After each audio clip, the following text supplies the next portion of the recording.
If it doesn't get used for recycling, it goes to waste. That for me morally is completely wrong.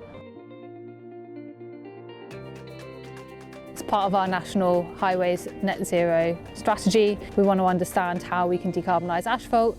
We basically want to be able to reuse more of the asphalt that we plane up from our surfaces when we're resurfacing our roads. About a sixth of our construction and maintenance emissions come from asphalt.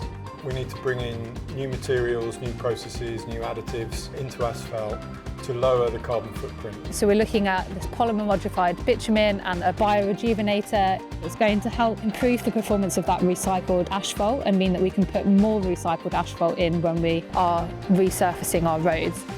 This project allows us to test materials, get confidence and get them out. The idea is to accelerate the wear within the laboratory environment to give us that confidence that we can roll out these low carbon innovations onto the network. We take a little bit of bitumen, that's the glue that sticks the stones together, and we torture it. We can do it at different speeds, and we can do it at different amounts, and we can do it at different temperatures, and so we build up a full picture of the behaviour of that particular bitumen. We are helping to really change the asphalt industry around the world. We want to get the carbon numbers down. This sort of work needs to become a business as usual.